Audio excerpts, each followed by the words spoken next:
Hey everyone, Cara here right at the top of the show. Wanted to let you know that I'm so excited that my very own podcasting platform, Zencaster, is a sponsor of the show. Check out the podcast discount link in the show notes and also stay tuned for why I love using Zen for Talk Nerdy.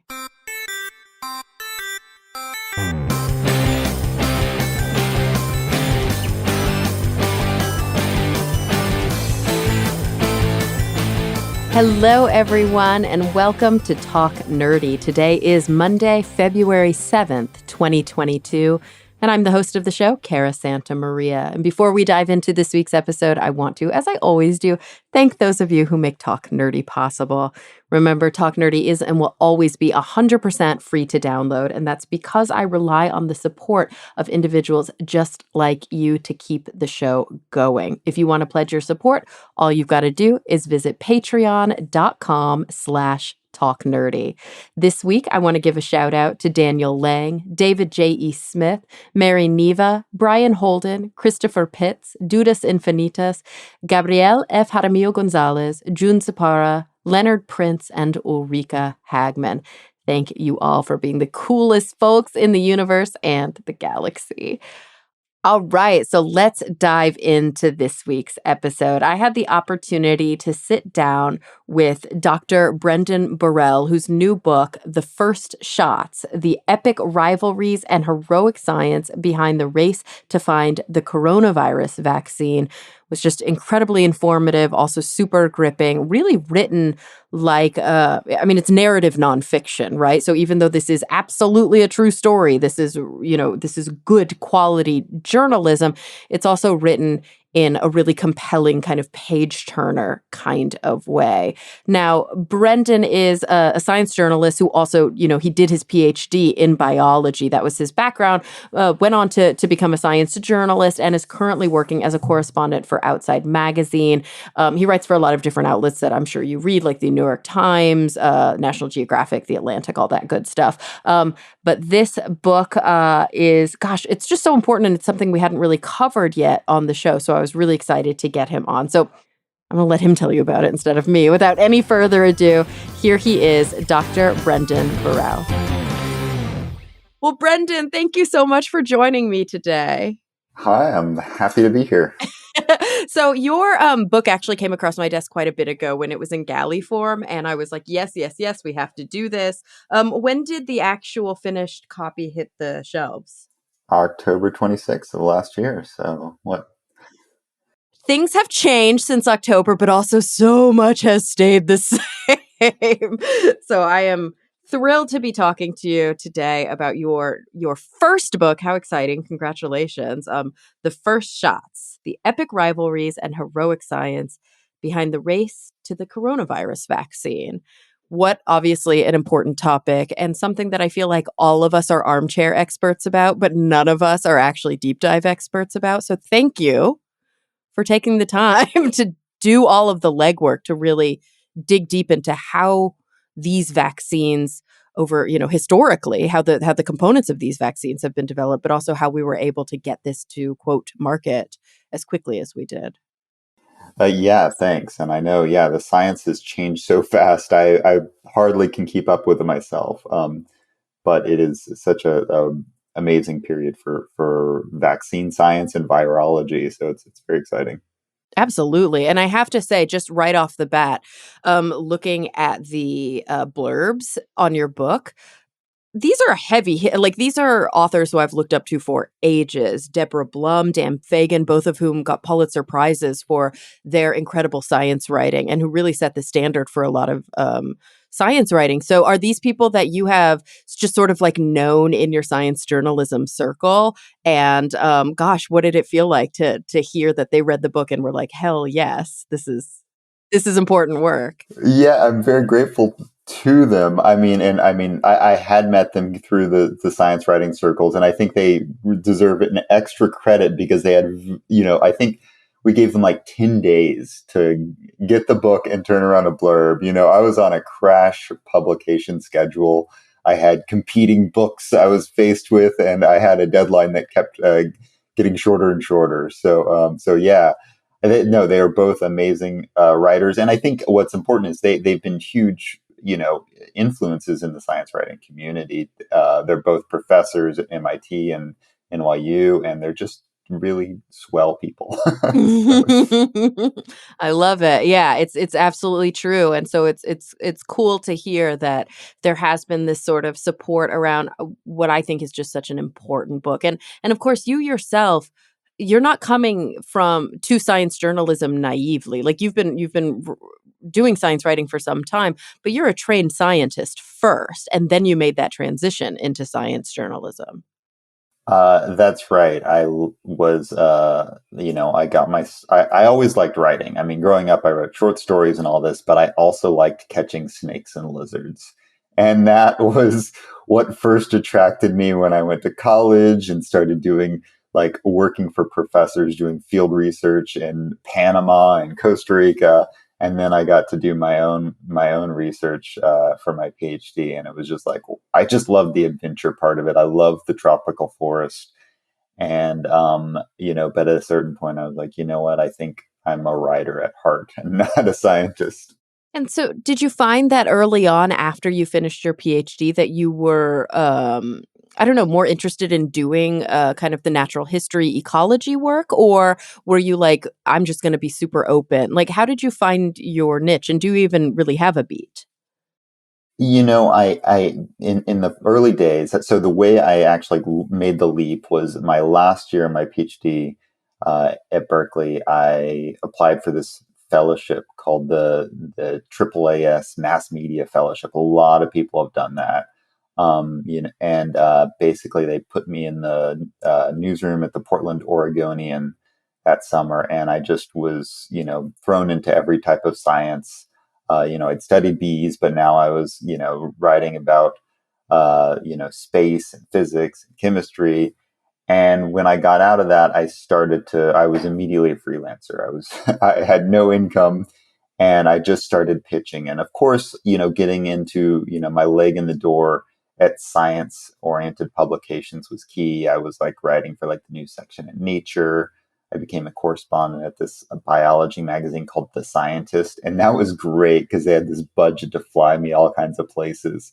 My editor there like sent me to Australia to report on invasive cane toads there. I went to like Spain and Canada. It was just like a blast to be this globe-trotting reporter.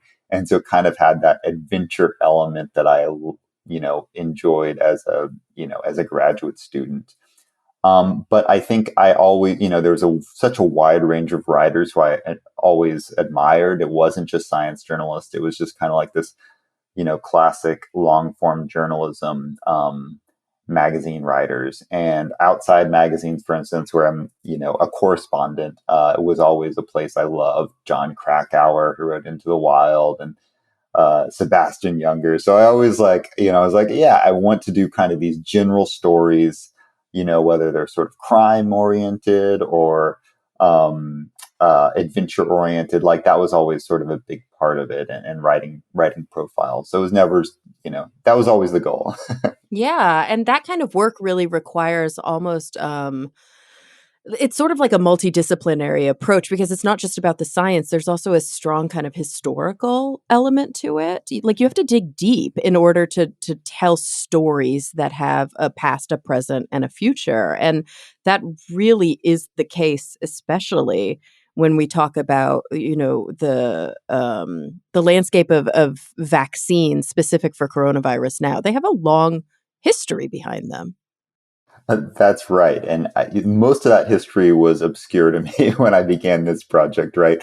I had not written that much about vaccines. I knew a little bit. And, like learning just the vocabulary of antibodies and this whole deep history of how we came to the mRNA vaccines. And, but at the end of the day, I also, I needed to learn that, but I also wanted to make this thing a page turner. And so I try to go somewhat light on the history. I sort of put it in there. But I felt like there was so much action taking place in the year 2020, moving towards the vaccine. I wanted to just keep things moving. So that was a little bit of a departure for me. Yeah, it's true. Like when you look at how you've actually laid out the book, it really is a very kind of 24-esque approach. It's like this is what's going on right now. Um, and there, of course, we can't decouple the science from the politics. We can't decouple the science from the social pressures and from, the like I said, the geopolitics of what was going on at that time. How did you, I guess, grapple with what to include, what not to include, how to tell the story in a way that kind of encapsulated, or I don't know, from your perspective, really was highlighting what happened? Because there's so many different ways to approach what happened, aka what is happening currently. Yeah, I mean, I wanted to. The vaccine is kind of the central character of the book, if you will. And the idea was what did the vaccine mean over the course of 2020? We had society had shut down. It became this, first off, it was this scientific goal, this achievement that I needed to highlight and sort of explain how it came to be and who played a role in that. And for me, the starring characters were at the National Institutes of Health. This guy, Barney Graham, amazing scientist who sort of was one of the pioneers behind the vaccine. So I begin the book kind of telling his story. And then as we shift into, say, Operation Warp Speed, Trump's program to accelerate vaccine development, this thing starts to take on a life of its own as a political trophy and football for the administration. And so we shift from the science to the politics. And then, of course, there is the business side of things. And you have this race with companies like Pfizer and Moderna coming into play. And so I try to tell, each side of these perspectives. And so that was a huge challenge, but that was my goal. So. Absolutely. So I'm curious, maybe we can take a step back and we can talk a little bit about sort of like vaccines as we've long know them versus mRNA vaccines. What's different about them? How do they work differently? And why was sort of the utilization of an mRNA vaccine so instrumental in sort of truncating the timeline? Well, the basic idea for a vaccine is, right, you're giving the body a sort of a dummy, a model for it to sort of hone its immune defenses on.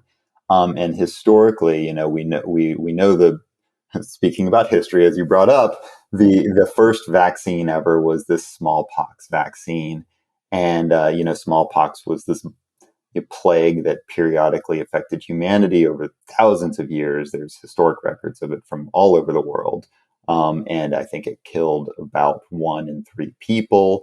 Other people end up disfigured. It was just this awful thing. And in the late 1700s, people started to, there were several people who you might say were the inventors of vaccination. One of the people I dug into was Benjamin Jesty, untrained, um, just a local guy who was very concerned about smallpox, and he heard these rumors that milkmaids who got these little pustules on their finger from something called cowpox would end up being protected from smallpox. I mean, we know now these are different viruses, but they're really similar. So one of them is very mild, one of them is very serious. And once he discovered that if you are infected by cowpox, you're protected from smallpox, he started, basically he inoculated his family by going and poking a needle on a cow udder, and then sticking it into his wife and his sons, and they ended up being protected. And that was kind of like the origin of vaccination. It eventually spread, and we started to come up with more like newer strategies. And one of the things that we did was rather than using a whole virus, you could start to use pieces of the virus. With the genetic engineering revolution, it became manufacturing, just say, a toxin or a component of the virus's outer capsule, manufacturing that in a bacteria, growing it up in yeast. This is the magic of biological engineering. And this is a long-winded explanation to get us to mRNA, but like all this stuff was like messy. Oh, for sure. Yeah, I mean, like you said, the earliest vaccines were there. It's literally called a vaccine because vaca, cow, they came from cowpox, and they were literally having to synthesize in the early days this stuff directly from animals, right? Like a lot of early vaccines were they would have to utilize secretions or parts of animals in order to make these things. Yeah, no, I dug up like a picture of like a cowhide that, the manufacturer Wyeth, would basically people would take these cowhides and they would scrape the surface of it to get the cowpox off of it. And then you make the vaccine out of that. But, even with genetic engineering, it was just kind of like this tricky process, like trying to purify a complicated structure and separate it from the cell where you're growing it up in. And so the bottom line was it took years to hone the process for any particular vaccine and actually get the manufacturing up to snuff. The FDA had very strict regulations on how pure things had to be. Um, and so the beauty of mRNA, of a gene based vaccine, was the idea that it was just plug and play. That once you sort of know how to make one vaccine, you kind of can figure out how to manufacture the others. And so it could speed the process up immeasurably. And so this was a dream starting in the 90s. And it took 30 years to come to fruition. And here we are, the beginning of 2020. And, Moderna has kind of figured out the approach they're going to use. Okay, so some of the science was there and had been developed for the past couple of decades, but there was in existence no mRNA vaccine prior to the COVID pandemic or the coronavirus pandemic. There'd never been an mRNA vaccine approved by the FDA. There'd been kind of experimental vaccines. Moderna had tested a Zika vaccine in a phase 1 trial. They had a pandemic flu, a bird flu vaccine. And the thing was, I mean, these trials were not very successful. Moderna would always say, "Oh, we're doing great," but outside scientists told me like there was nothing very impressive about it. Right. I mean, the fact that they had done some experiments, but nothing had gotten past phase one doesn't really bode well for the time pressure of COVID. Like that, it feels like even though, yes, on paper, mRNA vaccines were, a game changer and this was going to open the door, there still took a bit of a leap of faith to fund this, to really kind of put our nickel down on it. That's right. I mean, one of the challenges was, you need to deliver high enough dose to the body that it's going to sort of produce that immune response, but it can't be too reactogenic, as they say. It can't give people, lay people out for too many days. We know that these mRNA vaccines, anybody who's gotten one, can be pretty intense. Yeah, they're definitely different than the vaccines I've had in the past. Yeah, I was laid out for many days, especially on the second dose and the booster. Yeah, and I mean, and we know that, for instance, there's this company over in Europe, CureVac, which has actually been in the mRNA business longer than Moderna. They have kind of a different strategy to deliver the mRNA to cells, and their phase 3 trial was a failure. So, like, I remember experiencing the clinical. We all sort of remember November, December of 2020 when the vaccines, came through 90% efficacy, and it felt like what's everybody talking about? Vaccines are easy. But you look over, months later, CureVac comes out and their trial was a failure.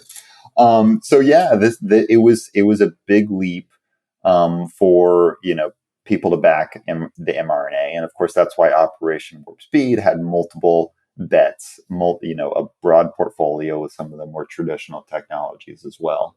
Right, and for example, J&J, when they came out with their vaccine, that was not an mRNA vaccine. They had the virus vector vaccine, so it's kind of like a brother of the mRNA because yes, there's a virus involved, but it's a gene-based vaccine. You're taking a gene from the coronavirus, you're putting it into harmless virus, and it's basically delivering it to the body cells. So there's that's kind of the origin of these ideas, and one of the things ideas with the virus-based vaccine is it can also generate a little bit of an immune response just by nature of it actually being a virus. So for most of us who had taken a lot of vaccines previous to, COVID, like when sort of the game changed, most of us take a flu shot every year. Many of us had our standard course of like MMR or DTaP or Tdap or whatever you want to call it, tetanus, diphtheria, pertussis. Many of us have had vaccines before we travel, or we've needed to get, a tetanus vaccine, for example, if we've had some sort of exposure. These all run the gamut, or are most modern vaccines viral vector vaccines? No, the viral vector vaccine is relatively new as well. The J&J platform had not really been, it'd been in testing. There'd been an Ebola vaccine that got approved like in the summer of 2020. Yeah, I remember covering that, but it really did get sort of swallowed up by all the COVID news. Yeah, yeah, and I think Merck had the first viral vector vaccine. It was kind of a similar thing, but I mean, yeah, those were relatively new technologies, and we didn't know how well that worked either.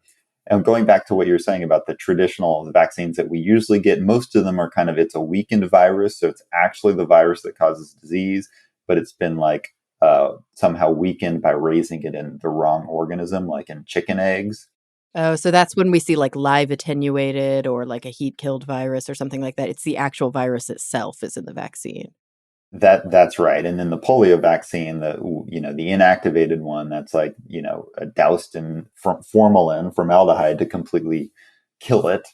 Um, and then I think that some of the bacterial vaccines and some of the other virus vaccines, they are just a protein based. They just take a little piece of the vaccine or the toxin that the bacteria produce and give that to your body. Right. Okay. All right. So, yeah, definitely a different approach to hopefully get to the same place, but the like you said, what is the thing about, I guess in summary, about an mRNA vaccine that made it so promising and that ultimately ended up being the reason that they sort of quote won the race? Um, Well, I mean, what I think the best comparison here is with Novavax, which is this other vaccine manufacturer that makes protein based vaccines. And this is kind of the traditional genetic engineering technology I talked about. Um, and that company has still not delivered a vaccine to the US because it was so challenging to kind of purify the spike protein. So all the vaccines that for the coronavirus that we have here in the US are, they use the coronavirus spike as the antigen, as the thing that's going to stimulate the immune system. Novavax delivers the actual spike to the body. It raises that spike up in a cell culture made out of, the ovaries from caterpillars. Oh my god, seriously? So they have Yeah. like caterpillar farms that they have to run? Well, it's the descendants. So I mean, we've had these cell cultures in Oh, okay, great. laboratories for ages and ages. No, I mean that's a fascinating story. I actually dug into kind of like the early days when the researchers did have caterpillar farms in their laboratories, and they would kind of have that sort of weird stink of insects. Oh yeah, that So, caterpillar ovary smell that we're also yeah. aware of. What a bizarre, yeah, that oh my god. I can't even put into words. You're right. Talking about how tedious this was back in the day, but now that there are cell lines, it's a little cleaner. Yeah, actually, I just got to talk about this because I can't help myself. But I mean, that whole process is, I mean, these researchers back in the 80s, they had caterpillars that are growing up in these warm rooms because you keep them a little bit warm, and they would infect them with a virus that was specific to the caterpillar. Um, and this virus is called a baculovirus, and it causes the caterpillars basically to produce immense amounts of this like protein that protects the virus. It sort of crystallizes around the virus so that when the caterpillar dies, another caterpillar might come, it can protect the virus for years until another caterpillar comes along and munches on it. And this is a very long way to find like these caterpillars get like super infected and like gooey and they're like oozing white goo. And so these researchers saw that and because these caterpillars became machines for making viruses. And so the researchers found ways to modify genetically engineer the baculovirus and say, rather than making it, and use it to make drugs or use it to make a vaccine. Oh, so it wasn't about the human disease specifically. It was more about the carrier, like the mechanism, not so much about the actual disease. Does that make sense? The question I'm asking? Okay, good.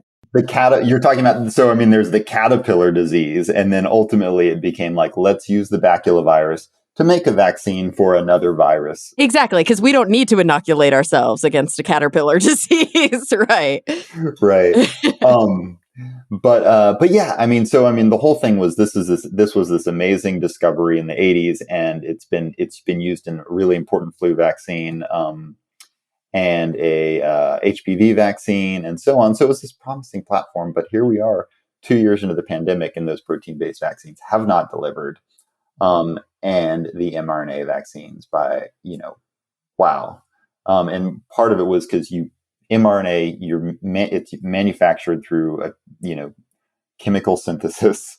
Right, so it's fast. It's fast, and it's can be manufactured in clean conditions as opposed to growing caterpillar ovary cells. Then you have to separate all the bits and pieces of the cell from the vaccine antigen, which is messy. Right, so it's almost like I I don't want to use the word synthetic because that's not quite correct, but it's almost like a purified way to develop these. It's cleaner and faster. That's right. Yeah. It's kind of, once the manufacturing's down, then it's very, very fast. The challenge is like, what do you use? What do you actually want to make with your mRNA?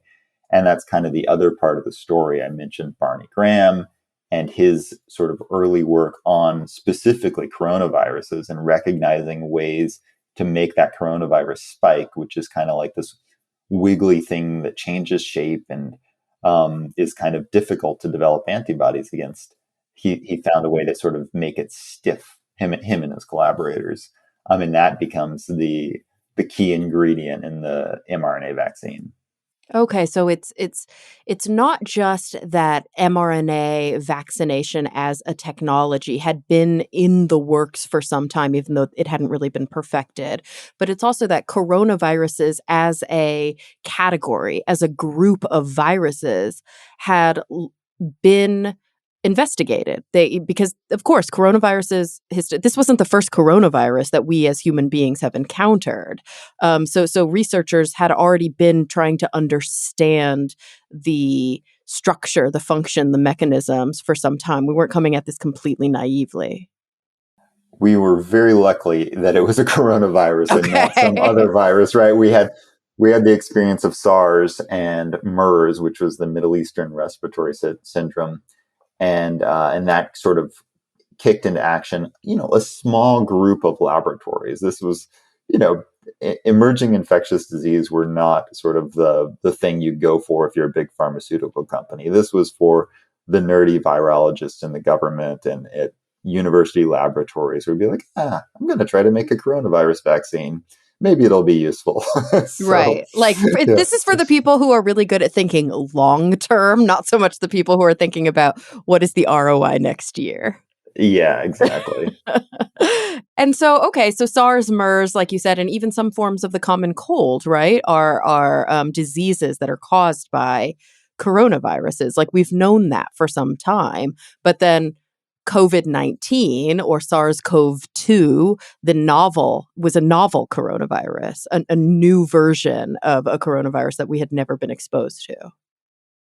Yeah, I mean that's the thing is most, as devastating as it was to be infected by MERS. I mean that only had a very small impact before it kind of burned itself out. Same with SARS. Nobody expected this thing to spread so rapidly, to be so infectious, and to be so deadly. But yeah, humans were naive to this coronavirus. We had no defenses to it, and that's why ultimately making a vaccine was going to be critical.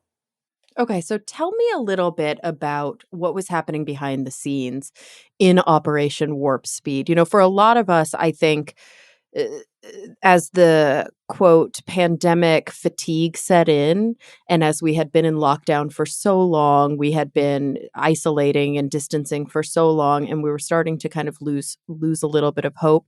I think some people sort of obsessively read about these things and kept an eye on the news, and some people, myself included to some extent, really said, I'm going to, turn off the notifications on my phone. I'm going to detach from the news because I don't think it's very good for my mental health.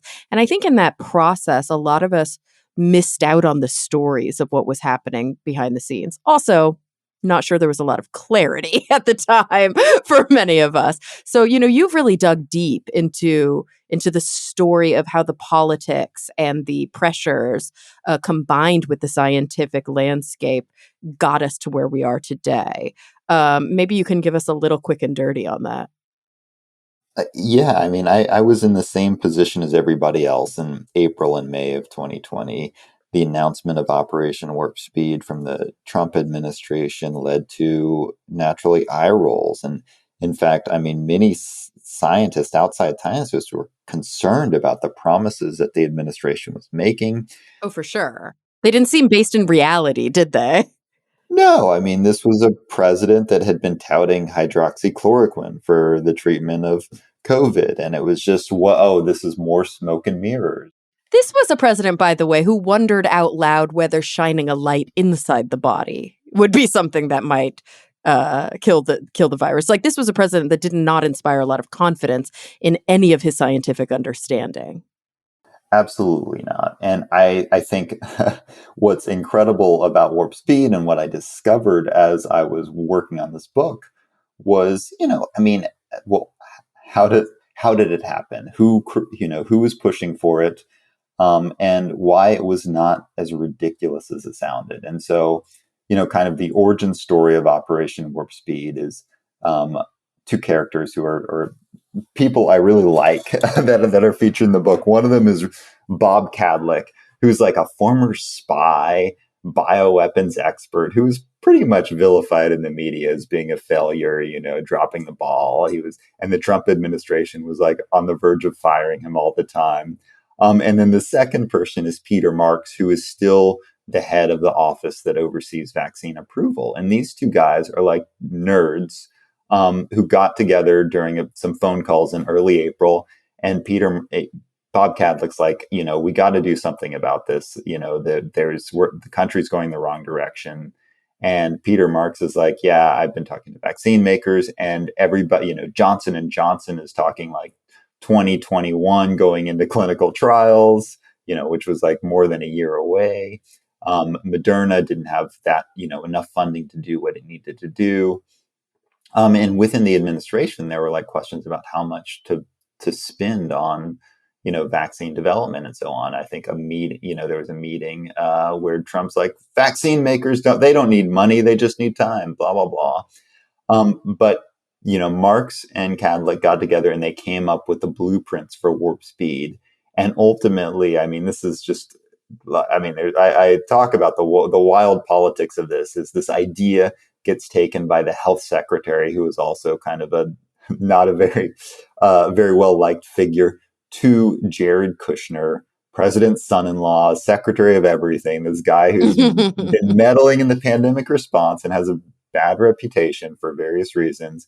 But Kushner saw the logic in it, and what he had was power, and that is what you needed to get stuff done. And so Kushner gave Operation Warp Speed the backing to get sort of the endorsement of the Trump administration. And so then this program, did two things. Number one, the idea was let's, invest, millions of dollars, funding the scale up and manufacturing of vaccines before they prove effective. And number two, let's involve the National Institutes of Health to work hand in hand with these vaccine makers, including Moderna, which had never done a phase 3 trial, Novavax, et cetera, and get them to plan trials that are more likely to be successful. And I talk a lot about how that process worked. It's so complicated. I mean, thinking about the powers that be and those who had their sort of hands on the purse strings, how did how did this big sort of unwieldy behemoth go about deciding who to fund, who not to fund, where to put their backing, where not to put their backing? Like, did the right players end up in the right positions for this to all work out, or could it have gone a completely different way? No, that's a really good question, because it was kind of funny because I was following this when it was happening because I wasn't quite on the inside in early May, and it was like we'd get these announcements like there are 15 vaccine companies in Operation Warp Speed, and then the next day it was like there are six. And it was like, what is going on here? Well, what was happening? It turned out is this guy Peter Marks from the FDA starts this plan. He has this plan.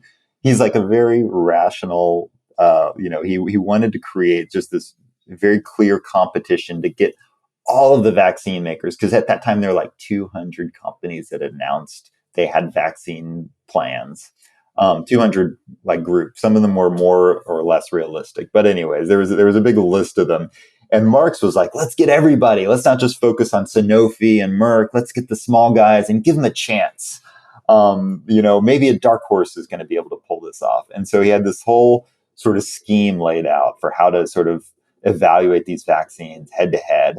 Well, lo and behold, like a couple days, after Marx is sort of announced as being one of the leaders of Inside Warp Speed, this guy Monsef Slaoui, who was this veteran from a big vaccine maker called GlaxoSmithKline, Slaoui looks at Marx's plans and he's like, we're not going to do it that way. I think we got enough data from Moderna. We've got these other companies that we can trust. Let's just go with these 7 players. And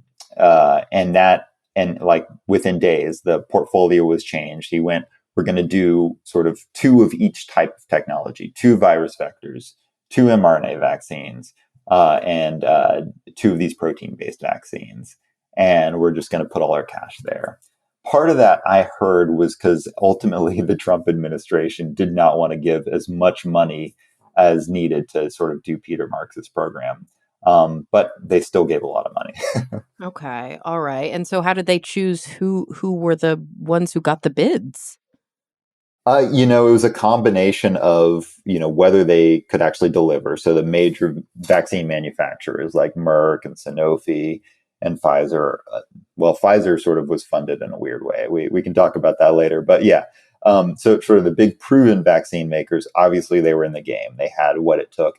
But yes, companies like Novavax, which started early, the idea was we can pair them up with sort of the there's what they call CDMOs. What's that mean? Like contract manufacturing organizations.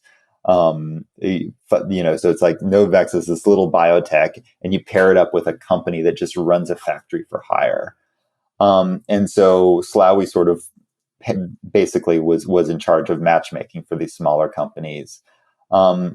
But what were there companies that were kind of left out that would have been more promising? I don't know. I think Slaoui ultimately we know he did a pretty good job, and yeah, I think there some flaws with the program have emerged since then, but part of it was gut, and Slaoui was a man who he had like 14 vaccines under his belt at that time. Like he'd worked at GSK for that long. But was it like a fair process? Was it, more or less, I think. Okay.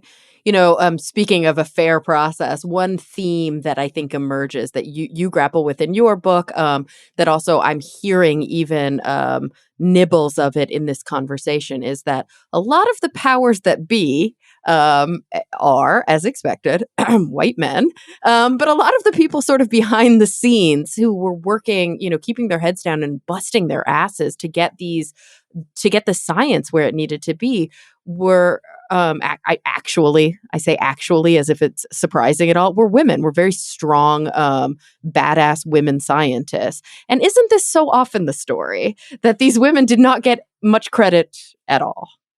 Yeah, I mean, unfortunately, I've certainly had my eyes peeled for interesting female characters, people who are doing amazing things. Because yes, I write about Kizzmekia Corbett, who's the dynamic, sharp-tongued woman who was running a lot of the experiments in Barney Graham's lab at the National Institutes of Health, and at one point came under fire from Fox News because of her quote unquote weird race theories when she was complaining about the toll of COVID um, on Black and Brown communities.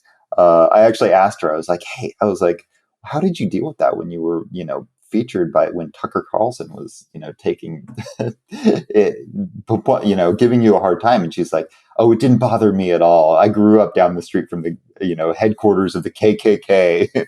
Oh, um, wow. yeah, She's like, Tucker, Tucker rolls right off of me. yeah, Wow. yeah. No, she was great. And yeah, I think, you look at the ranks in the pharmaceutical companies, and of course in the Trump administration, it's just a bunch of white dudes. And that's it, kind of boring. So, but I think that, the other really important figure in this story is Katalin Kariko, who I'm sure you've heard. She's finally getting her due. She's the Hungarian scientist whose discoveries ultimately were required to get that mRNA into cells to be used as a vaccine. Without her, Moderna would not exist. The Pfizer vaccine would not exist. So yeah, I mean, she's a very important player. Yeah, and obviously, I'm glad that she is getting her due, and I'm glad that she's, that you took the time to kind of do that research and to write about that. I'm so sad that the flip side of that is, I'm looking at the current climate now in 2022, is, Joe Rogan interviews with what was his name, Robert Malone, who like sort of, it's like, I'm the guy who really is the reason that these things exist, and now let me tout a bunch of pseudoscientific nonsense and sow a lot of distrust in sort of the scientific method. And it's such a bummer that we keep seeing the rhetoric and the history, to be honest, get twisted for some sort of um, agenda driven kind of gain. Yeah, I mean that the guy you mentioned, Robert Malone. I've had a few run-ins with him myself. In fact, uh, he is, yeah, just my opinion is, yeah, he's something of a narcissist. He's certainly had some very you know important scientific contributions to the mRNA vaccine, but he's by no means the quote unquote inventor of the vaccine. Right. Right. And he's also, it's sort of like, giving equal weight to the climate denier and the climatologist on the news program. It's sort of like he is one of many people who contributed to the science, but he is this very loud voice now that's sort of undermining a lot of public trust. And it's frustrating to hear that because of the cred that he has for having been instrumental in the development of these vaccines. Yeah, I mean it's incredible I mean, somebody like that. Anytime somebody had some little role in the pharmaceutical industry and they become a loose cannon, they're propped up. And I think, yeah, I think he's really, yeah, I shouldn't say any more about Malone, I don't want to get but you in trouble, but yeah, it's dangerous. It's a dangerous landscape out there right now. I mean, just in general, like we can take a step back from that specific example, but it's a dangerous landscape out there right now because I believe that now more than ever, we have access to all the information that we like, literally the information that most people need to make competent, informed decisions exists and is accessible within seconds. The problem is there is an equal amount, if not more, information that contradicts and that bends and that twists legitimate sort of evidence-based data. And so now we're more than ever, we're living in this landscape where we can sort of confirmation bias ourselves to death. We can make a determination based on personal feelings or thoughts or the last thing we heard or, what our family believes or what our church tells us or whatever. And then we can just go online and find a million things to support our view. And it's so, I mean, I feel for people who are struggling and saying, I don't know what's real anymore because how could they, right? Unless they went to school and got a PhD and like learned how to do um, internet searches. And even people who are really well educated in these areas get duped all the time because they're predatory journals, because things are getting published all the time that should have never made it through peer review. It's a nightmare.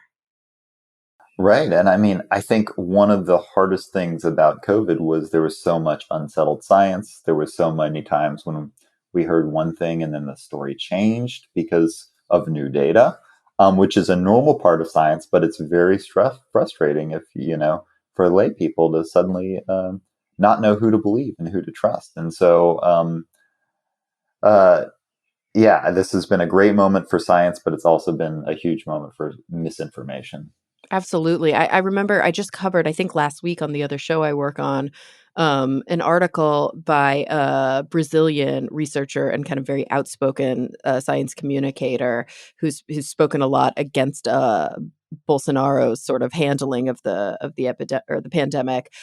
She wrote a piece with some co-writers about what they dubbed zombie science.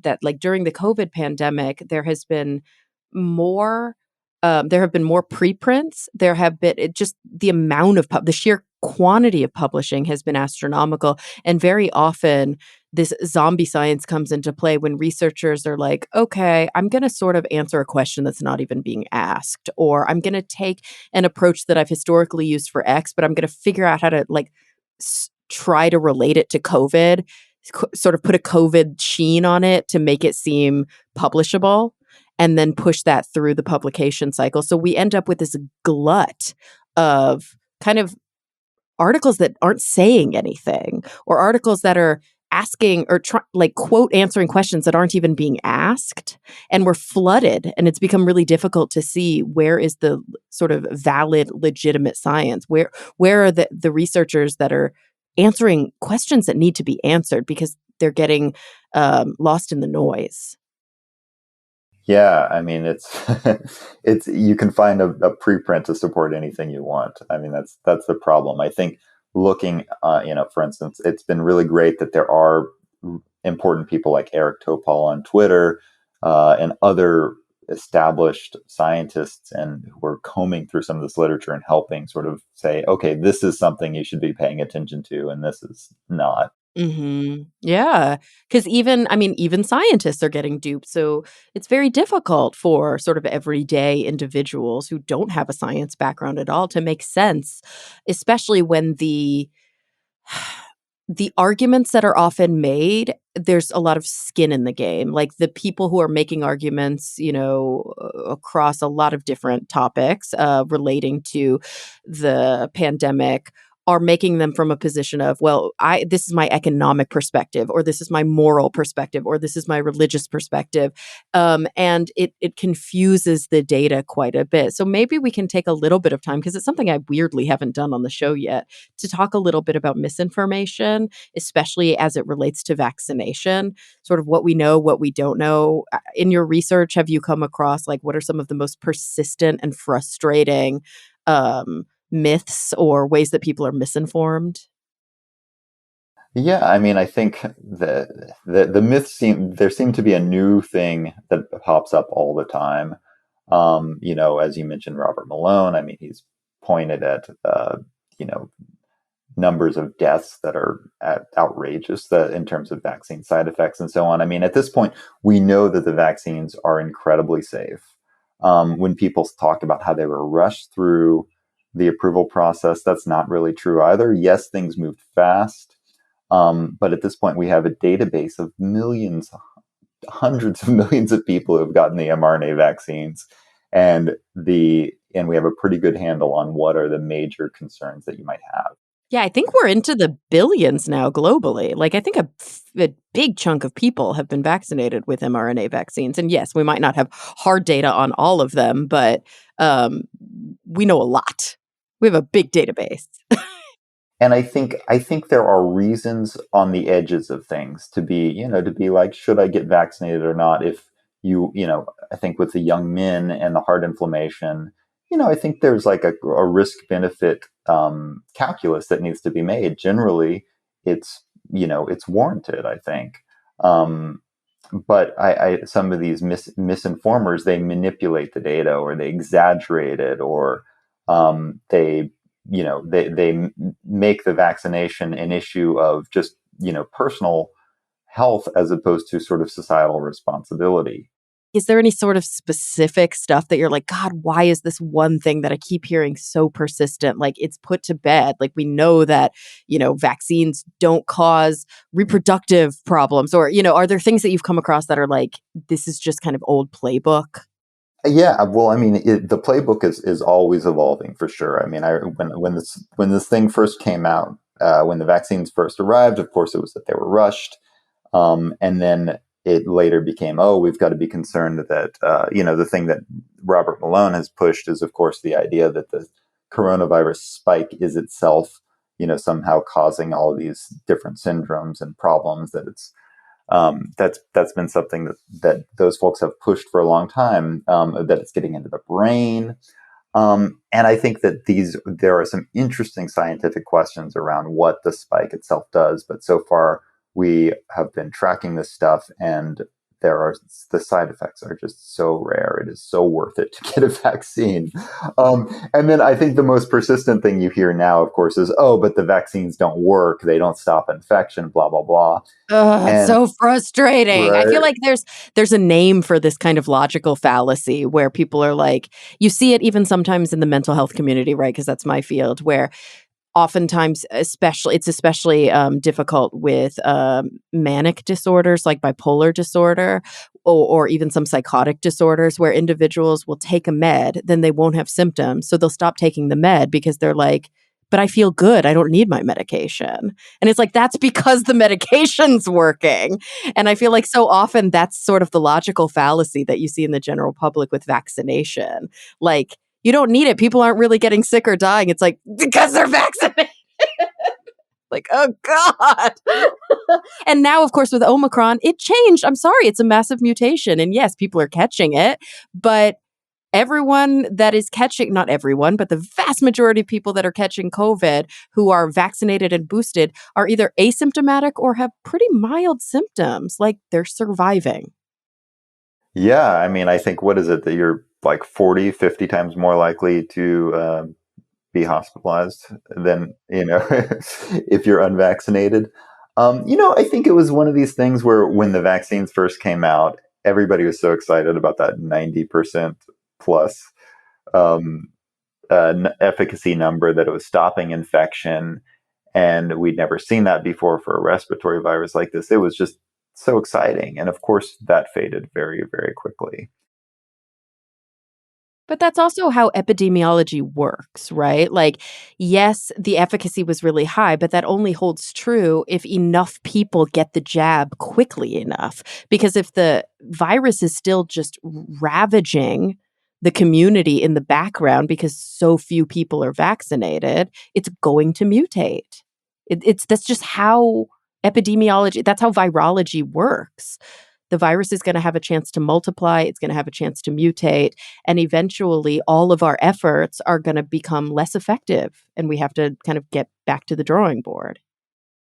Yeah, I mean, and we that's what we're saying with all these variants, and the fact that's why I think there's been this strong push by certain scientists here in the US to say, listen, we shouldn't be focusing so much on the unvaccinated people and trying to convince them, as we should be focusing on this global rollout, and we need to be because there's a whole slew of humanity that would be happy, still happy to roll up their sleeves and get a vaccine. They just, Absolutely. I mean, yeah, think about the social justice behind this. We're sitting here trying to bargain with people who have access and privilege and are just patently refusing, when there's people begging for this kind of preventive treatment, and they don't have access at all.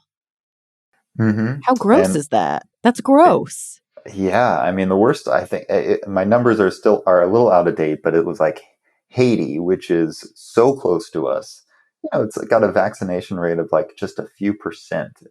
Um, that's wild. Yeah, it's unacceptable. And the truth is, even if you are a complete and utter pragmatist with no moral center whatsoever, simply from an economic, a global health perspective, it behooves you to help vaccinate people who are halfway across the world because eventually those illnesses make it right back here. Like, there are so many reasons that we should be, I think, and we're taking a large sort of hand in this global rollout. But I don't know what's your kind of take as somebody who's really informed in the behind the scenes politics and economics and science of how vaccines are made, and all the different pharma companies and the players. What's your perspective on sort of the United States' role in the global rollout? Have we been doing a lot and it's just still not enough? I think, obviously the previous administration was not very outwardly, uh, not very supportive of global programs. And so, when Biden came into office, they had to turn things around. And yet they didn't move fast enough, I think. Ultimately, the pharmaceutical companies will, you know, they're there to make a profit, and so it's up to the global community and the wealthy countries like our own to provide them with the incentives to vaccinate the world. And I think, yeah, I think the administration did not step up to the plate. um, And so where do we go from here? I think that's such an important point. Like, what has been done is done. But there's still so much more to do because this isn't over. There's no sense of normalcy in our day-to-day lives. People are dying in droves across the globe, and even though we're in sort of a new phase that requires some amount of adaptation, we can't sort of use we can't perseverate and use the same protocols we've been using. Where do we go from here? Is the vaccine still paramount? Is it still our number one public health um, tool? And what are the next steps? yeah, I mean, I think one of the big concerns, of course, is that a pretty wide swath part of the population has gotten the Chinese vaccines, which really have not proven effective against Delta and Omicron. And so, getting vaccines out to some of these countries, the mRNA vaccines out, is still a really important part of this game. And I think scientifically, the question is still up as to what the next, left hook the coronavirus is going to give us. How much protection are we going to ultimately get from the Omicron? That has, from the hybrid immunity that many people have gotten from having breakthrough infections and vaccine? Is that how long is this going to protect us? And particularly, of course, the elderly and immunocompromised members of the population. Um, you know, I'm pretty hopeful. I think people who are young and healthy are probably, living in a very different world than people, than my mother, for instance, who's in her 70s. It's scary. I don't know what the next thing, the next turn of events is going to be. Is she going to get a new booster? Is she going to get a variant specific booster? But I mean, yeah, the story is not yet over. Yeah, and it seems like if those of us, and I think I can include me and you in this category, who are quote young and healthy, exercised a bit more empathy, and really kind of really worked on that skill to look at the world through the perspective of the hundreds of millions of people who aren't so lucky to have a strong immune system, to have all of the sort of medical, um, the access, the privilege, all of those things to be able to say, oh, even if I get it, NBD, which, as we know, is not always the case, that we would be living a lot differently. I guess I get angry sometimes and I try to fight against that, but I get angry because I work in a cancer center. None of my patients, all of the people that I see on a regular basis are desperately afraid, desperately alone. And this pandemic has been eating away at not just their mental health, but their potential for extra months, extra weeks, extra years, even because some of them can't get vaccinated or boosted. They're simply too sick. Or, even if they are vaccinated or boosted, their chemotherapy or their immunotherapy has brought their immune system down to abysmal numbers. And it's heartbreaking to see that these kind of forgotten individuals are not part of the public conversation right now. Yeah, I mean, that is a travesty, I think, and I think we also hear a lot about long COVID, and I have a friend who suffers from that, and I think that is a reminder that even if you are young and healthy, there's a potential risk that can happen to you or someone that you love. Yeah, yeah, and I mean, again, it's not to sort of like fear monger. I think we do have to find a balance because our mental health and our physical health are two sides of, they're two parts of a whole.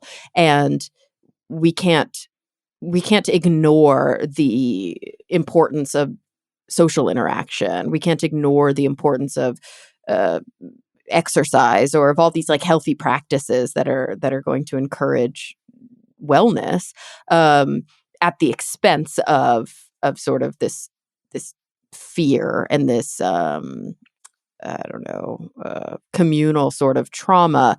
And so it's like, what is this path forward? Like, how do we find a new way? In your experience as a science writer, as somebody who has a lot of scientific background, even though it's not in, virology, but it is in biology, and who's been doing a lot of research in this area, what do you think the next months, years are going to look like? What is the new normal?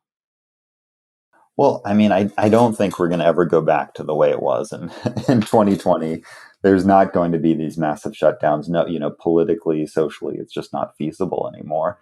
And it doesn't, yeah, it doesn't make sense. But I think, some of these, tools that we have now, the vaccines, the drugs, the masks, are going to remain a part of our lives for quite some time. I don't wanna wear a mask anymore. That's my biggest frustration. I just wanna get back to not having to wear a mask. It makes it really hard to do therapy, so I'm mostly doing telehealth because I wanna be able to see my patients' faces, and I want them to see my face. And I don't know, like, have you done this recently where it's become such a normal thing that the other day I went to the grocery store and I was like, "Shit, like, I didn't bring my mask. What am I doing? Why don't I have one in my car?" I was in a rental. Everything about it was weird. And it was just, I was so caught off guard. Like I was back in my headspace of 2020, trying to live in 2022, and they did not adjust to each other. It's weird. I mean, I know it's probably going to be a new normal, but why can't we get to the point where it's sort of like in how a lot of Asian countries handled it before? If you're sick or if you're nervous about exposure, whatever, you wear a mask. And eventually, please, I don't want everybody to have to wear a mask.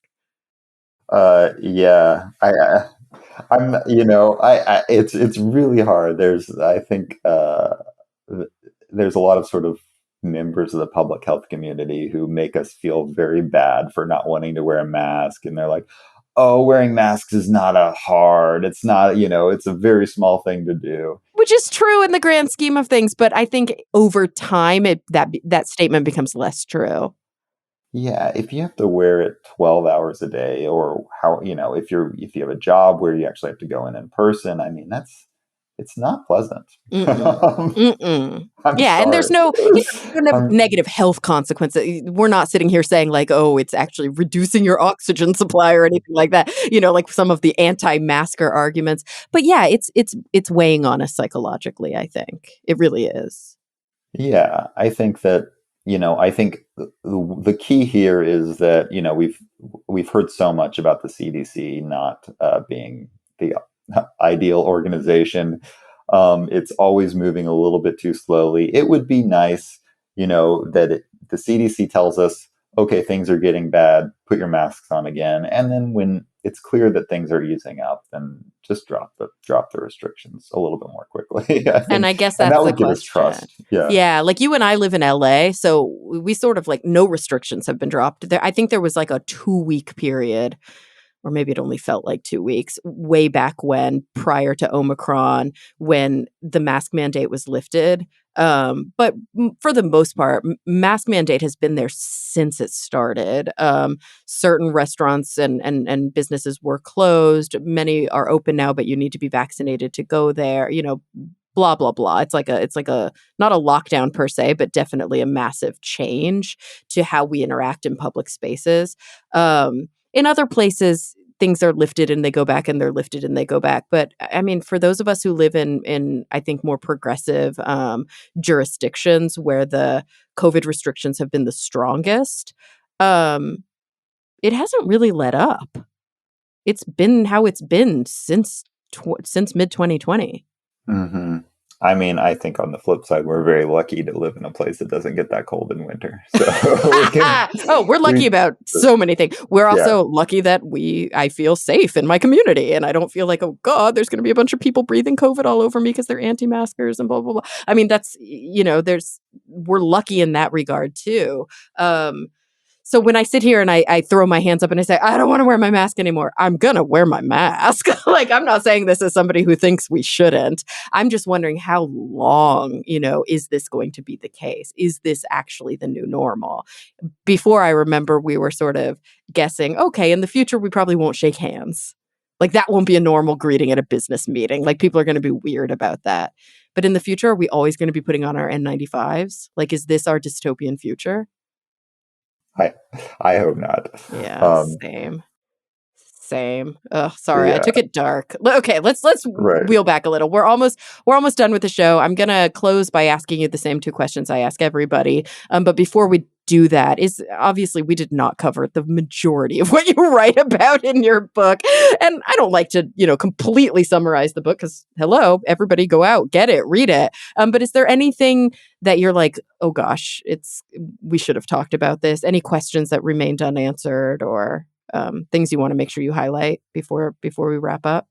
Yeah, I mean, I guess the only thing is we went deep on a lot of the kind of scientific and social issues around the pandemic, and I think the actual story of how the vaccines came to be and how they were developed with under the most dysfunctional administration in U.S. history is a pretty amazing story, and I think that I've tried to capture that in the book. So I think if people want to read it, then yeah, I encourage people to read Yeah, it. you really approached So, it with this kind yeah. of thriller, like this very narrative nonfiction. Like, it is a story, it is a page turning story that you'll want to see what happens next. And the crazy thing is, this was all happening very recently, yet so many of us are in the dark about it. So this really does shine a light on what was happening, quote, next door. Hmm. Well, gosh, Brendan, thank you so much for taking the time, sharing this story with us, doing all this hard work to bring us this story in your first book. Congratulations on that. Before we go, I was hoping you could answer the two big questions that I ask everybody who comes on the show, because they all come at me with different perspectives, and I'm always curious how they're going to answer. I'm happy to. Okay, get ready. They're big. All right. So the first one is, when you think about the future in whatever context is relevant to you, it could be based on the work you're doing, it could be based on something personal, it could be individual, community, national, global, cosmic, whatever makes sense, wherever you're at right now. Number one, what is the thing that's been keeping you up the most at night? The thing that you're like pretty legit concerned about, maybe feeling a bit pessimistic, even cynical about, the thing you're worried about. But then on the flip side of that, so we end on a slightly more positive note, where are you finding your hope, your optimism, your sort of authentic and really genuine positive outlook? Okay, the thing that keeps me up at night is just the destruction of nature. It's just moving so fast, and most of us don't even see it. But it makes me so sad to think about the world being turned into shopping malls. and Right. getting hotter and getting bleaker. And And we and didn't so even I'm talk about how that directly relates to zoonotic infections. Like, our actions are why these spillover events are happening so often right now. absolutely. I mean, and it affects human health in so many other ways as well. I mean, in terms of pollution, and we know that living next to a freeway is not, as you and I both do, we're not too far from the Middle East, Right. How is can you not not in LA, right? Yeah. not good for your health. Yeah, so that keeps me up at night. That's I mean, just in my own lifetime, I'm 43 now, and just places have changed so fast, places that I love. Um, so, but in terms of my kind of optimism, um, what do I have to say there? Um, You got something. You could dig for something, right? I think as difficult as this pandemic has been for all of us, I think, and as much as it's torn the country apart, I also, there were so many things to be heartened about with the way that, people pulled together and cared for each other. And, the way that, we had, our healthcare workers dedicating their lives to, you know, taking care of the ill and the dying. And that, I mean, there's been so much humanity that this pandemic has brought, and I think that's heartening to me. And if only we can sort of, address future challenges in the same way, well, that would be great. Absolutely. Yeah. If we can sort of lean into these strengths as opposed to always focusing on the weaknesses. And by leaning into these strengths, whether it's through the media, through policy, through development of public strategies, I do think that we could be much stronger in our approach to problem solving. But we do have a tendency, I think, in the West to pathologize, to focus on what's wrong and try and fix what's wrong without realizing that the other half of that equation is what is right and how do we capitalize on what's right. Well said. Well, Brendan, gosh, thank you so much for taking the time. Everybody, the book is The First Shots, The Epic Rivalries and Heroic Science Behind the Race to the Coronavirus Vaccine. It's been an absolute pleasure. It's great to talk to you too. And everybody listening, thank you for coming back week after week. I'm really looking forward to the next time we all get together to talk nerdy.